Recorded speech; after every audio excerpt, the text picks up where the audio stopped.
Good afternoon. Welcome to Los Championship Rounds. Today we have professional boxer Adrian Vargas, 15-0-1, and he has an upcoming fight July 18th at the Pachanga Casino in Temecula. Welcome, Adrian. How are you doing? Hello. It feels good to be here. I'm doing Yeah, well, and yeah, just taking it one day at a time. good, good, good.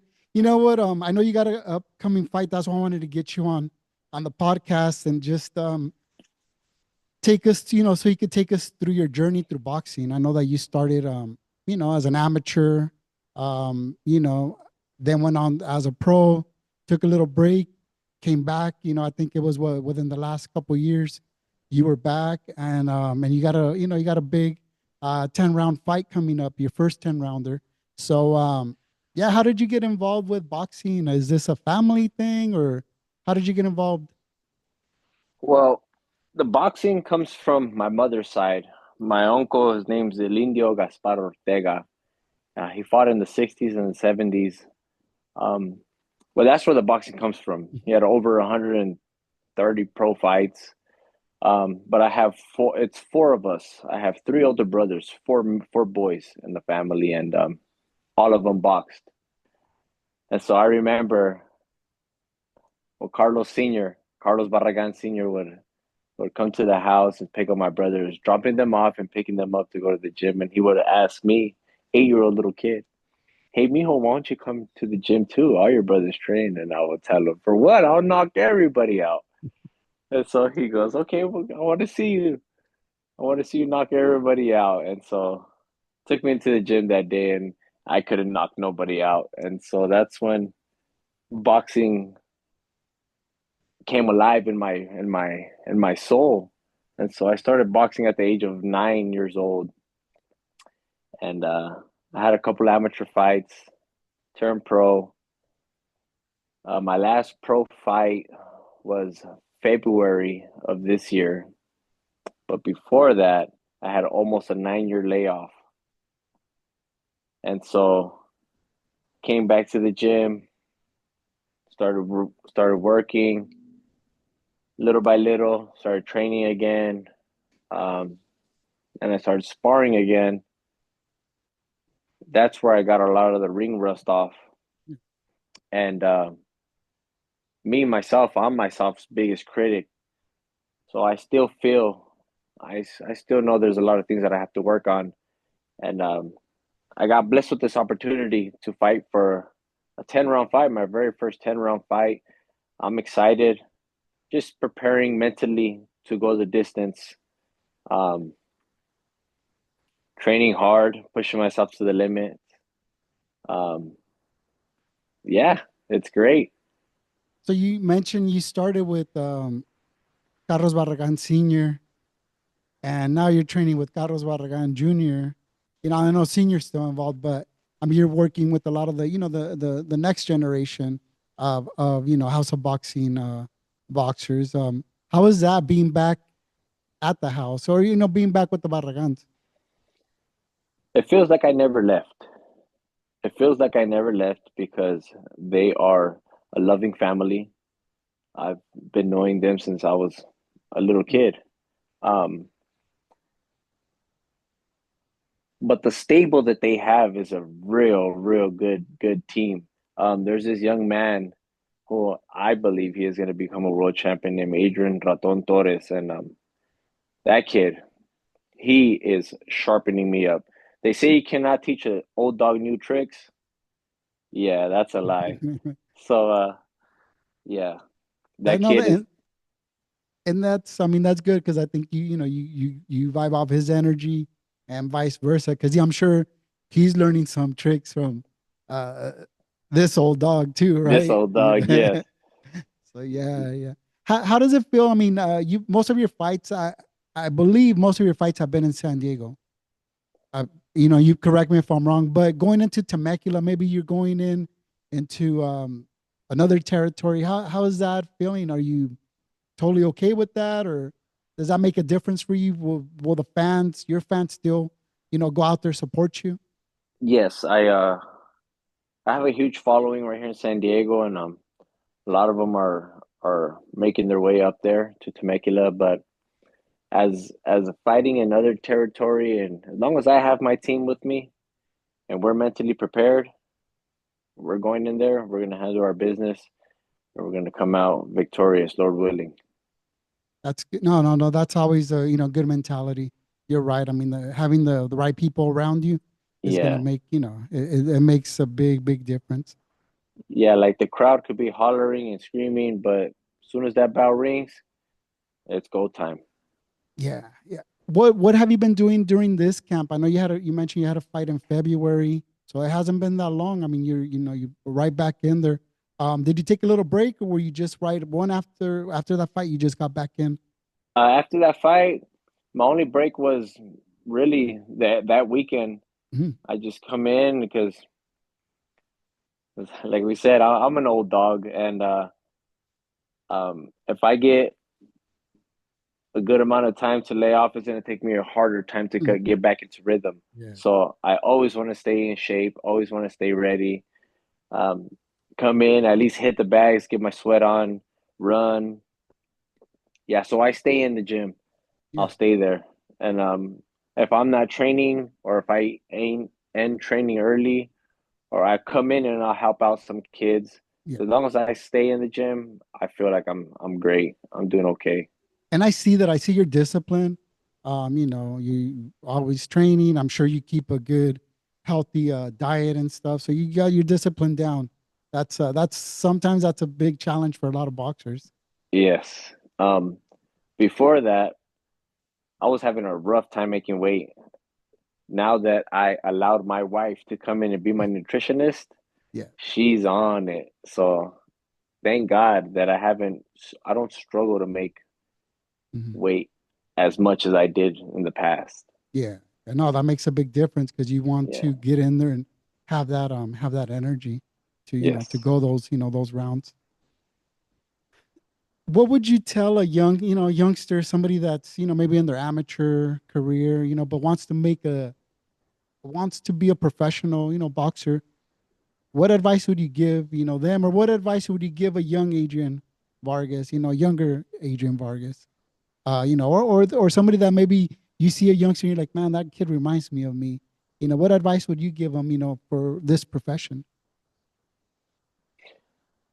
My advice to the kids out there who want to box, I would tell them gain as much experience as you possibly can. Try your very best to represent your country in the Olympic Games. Get as much experience as you possibly can. And I would tell myself, a younger Adrian, hey kid, you're special. You can do this. Just believe in yourself. Listen to your coaches, listen to your parents. Yes. And that's what I would tell any young amateur fighter is gain as much experience as you possibly can. Represent the Olympics and believe it. Once you believe it, you will achieve it. Yes. Do you feel that sometimes young boxers get discouraged, or they don't wait or trust the process? Do you feel like that? Have you seen that, or do you feel that's one of the challenges that some of these youngsters may face? Yes, because I used to be like that. I used to want it's instant gratification. It's Mm. mine. I deserve it. I need it. I need this shot. No, it's not. It doesn't work like that. You need to button down and you need to work hard. You need to work hard. It's hard work. You have to trust the training as you trust the process.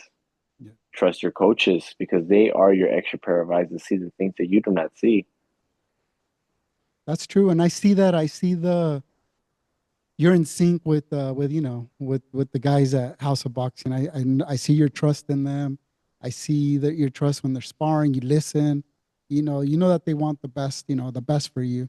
In the Yeah. ring and outside of the ring, you can tell. I think sometimes that carries on as well. And I think that for you, when you see that, I think that you're like, oh, okay, I see they got my back, and not only in the ring, but they care for me as a person also, and my family, because you're it's being in that corner is a lot of responsibility, like, we feel it, how can I put it?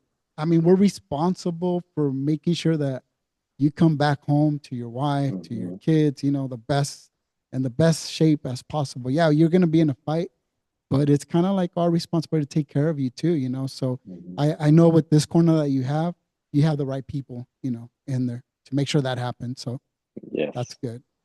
What are what future plans do you have? I know that you got your 9 to 5 job. Um, but what other plans do you have in boxing? You know, after this, well, let's focus on this fight coming up. Obviously a win, but what do you got in store? Uh, well, whatever my team, whatever comes Hmm. our way, because we are a team. Um, and I trust my coach's judgment. Whatever they think, if they think that we can beat whomever they offer, then we'll go for it. Other than that, after my boxing career, I would love to just help out around the house of boxing, help out Carlos in any way, taking any kids to amateur shows, tournaments, and just being there, Your being heart's in present. it. Your heart's in the Bring boxing. Yes, Yeah. Oh no, that's yes. good. That's good. Anybody that that you would like to thank, or any sponsors, anybody that's helped you through this journey, all these, through these 16 fights, I mean, anybody that you would like to thank out there, shout outs.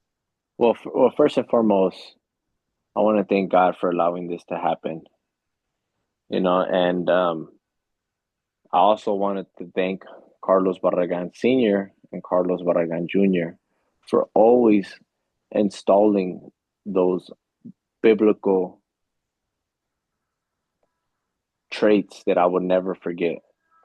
They've installed that to me since I was a 9-year old little kid, all the way to my adolescent teens, now as a grown man with my own family and my wife, and those traits never left. And I want to thank them for that, for giving me this other opportunity to walk into the house of boxing, uh, for giving me another shot. And I want to thank you, Juan, for just working with you as well. You Good. being part of the team, and I see what you do, man, and I thank you for that. I applaud you. Yeah. Um, and I just want to thank every single body who's ever picked up a pair of boxing gloves and gave it a shot. Yes. Yes. Just It's don't quit. Don't quit. And yeah, brother. yeah, we were no, that's great. I mean, we were at the gym. I think it was last Saturday. I stopped by, and there was some young girls, oh, some women sparring, and they were doing their thing, and then one of them came out. I go, you know what? It takes a lot to get in there. It takes a lot. Not just anybody gets in there and fights either professionally or even sparring. I mean, it takes a lot to Yeah. get in there with somebody else in front of people, and and do what boxers do and stuff. So yeah, that's that's for sure. Well, Adrian, I want to thank you. Like I said, Adrian will be fighting on July 18th at the Pachanga Casino in Temecula. Go out there, support. It's going to be a good fight. I know that you don't do boring fights, so you always bring it, and so it's going to be fun. Anything before we close out? Anything you want to say? Any final comment? Um, you can purchase tickets. You can purchase tickets for my fight. You could email me or hit me up on Instagram at Adrian 1989 Vargas on Instagram. DM me. Tickets are going hot. Tickets are going fast. So So tickets are available. Is there any place else that they can purchase under you? Is there any other place, or is it all through you? it's all through me. Okay. All So through me. so they can DM you on Instagram, Yes. at Adrian. 1989 Vargas. Okay, so we got that, and I'll post it up. I'll post it up as well. But yeah, so I wasn't sure about that if there was still tickets or if tickets were free. So that's good. Well, Yes. we look forward to we're what, a couple 3 weeks away, something Three like that. weeks. So 3 weeks. yeah, so we look forward to that fight. And is that fight? Do you know if it's going to be televised, anything like that, or No, no, it's not going to be televised. It's going to be live boxing live? So if you want to see some live action, only action. one place to be, and that's going to be at the Pachanga Casino. So thank you, Adrian, for your time. I know that you're in camp, you're busy, you got a lot of stuff going on, but I do appreciate you being on here. And I just wanted your fans to kind of get a little bit, get to know you a little bit more. I know that you're a good man, you're a good family man. You're doing a lot of this for for your family, and like you said, it's another chance to get out there and do what God put you on this earth for. You're great at what you do, so can't wait to be there. Thank you so much, Juan. Thank you so All much right. for having me. Thank you, Adrian. God bless you. God bless you too. Bye bye.